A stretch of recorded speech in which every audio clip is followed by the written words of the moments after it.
जय श्री कृष्णा। आप सभी को मोहिनी एकादशी व्रत की हार्दिक शुभकामनाएं। एकादशी व्रत के दौरान एकादशी माता की कथा अवश्य सुननी चाहिए। ऐसा करने से व्रत का पूरा पूरा फल मिलता है। प्राचीन समय की बात है, मूर नामक एक दैत्य था जो रावण और कंस की भांति बड़ा ही क्रूर था। स्वर्ग में देवों सहित सबको पीड़ा देता था। सब लोग उससे रक्षा मांगने के लिए श्रीमन नारायण की शरण में गए। भगवान ने कहा कि मैं उसे संभालता हूँ, तुम चिंता मत करो। भगवान मूर के साथ युद्ध करने लगे, लेकिन अपनी सारी शारीरिक शक्ति लगाकर भगवान कुछ नहीं कर पाए। भगवान युद्ध के दौरान पलायन करना पड़ा उन्हें और वो हिमालय की एक गुफा में छिप गए। मूर भी उनका पीछा करते करते वहां पर पहुंच गया। भगवान ने ध्यान करना शुरू किया और उनके मन से एक शक्ति उत्पन्न की। उनकी मानसिक शक्ति थी। इस शक्ति ने बाहर आकर मूर को अपनी तलवार से मार डाला। हम जानते हैं कि हमारे शरीर में 10 इंद्रियां हैं, यानी कि 5 ज्ञानेंद्रियां हैं और 5 कर्मेंद्रियां हैं। 11वीं जो इंद्री है वो हमारा मन है। संस्कृत में एकादशी का अर्थ होता है 11। क्योंकि एकादशी उनके मन यानी भगवान की 11वीं इंद्री से निकली थी, इसलिए भगवान ने इसे एकादशी के नाम से पुकारा। एकादशी माता की जो उत्पत्ति का ये दिन है, ये उनके नाम से ही यानी कि एकादशी नाम से ही जाना जाने लगा। माता एकादशी के अंतिम चरण के दौरान उत्पन्न हुई थी। इसे जयंती कहते हैं और उन्होंने द्वादशी के पहले चरण के दौरान दैत्य को मार डाला था, इसलिए इसे समरंती कहते हैं। एकादशी के दिन भोजन करना वर्जित माना गया है। भगवान ने घोषणा की कि एकादशी के दौरान देवी के इस महान कार्य के कारण पूरे जगत में कोई भी पाप नहीं रहेगा। लेकिन पाप तो पहले से ही है। जब उसने ये सुना तो जो पाप पुरुष है, आश्रय की तलाश में वो इधर उधर भटकने लगा। एक कि वो एकादशी के दिन कहाँ रहेगा। वो जहाँ भी गया सभी ने उसे आश्रय देने से इनकार कर दिया। अंत में अन्न यानी एकादशी के दौरान उसे अन्न ने आश्रय देने स्वीकार किया।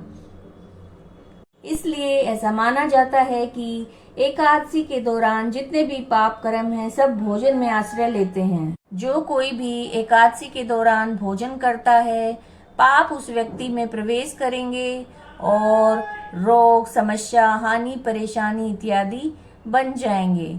एकादशी देवी को विष्णु कन्या भी कहा जाता है, क्योंकि वो भगवान की मानस पुत्री हैं। उनकी मूर्ति जगन्नाथ मंदिर और द्वारका धाम में है।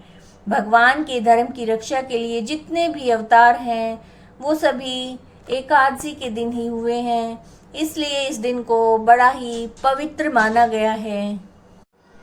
प्राचीन समय की बात है, गालो मुनि का भद्रशील नाम का एक पुत्र था।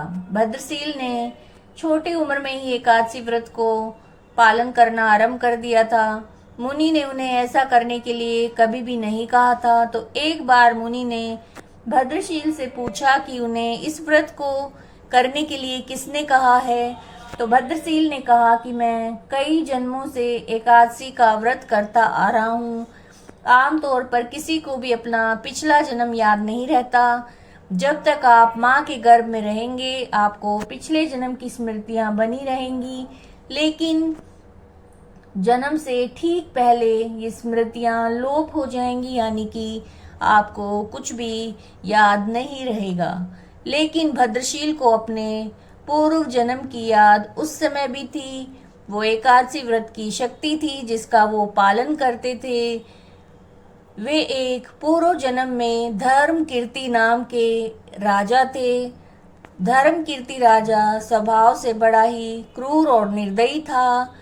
उसे प्रजा में कोई भी पसंद नहीं करता था और ऐसा कोई पाप नहीं था जो उसने ना किया हो। एक बार वो अपने सैनिकों के साथ शिकार पर गया। उसने एक हिरण को देखा और अपने सैनिकों को उस हिरण को चारों ओर से घेरने के लिए कहा।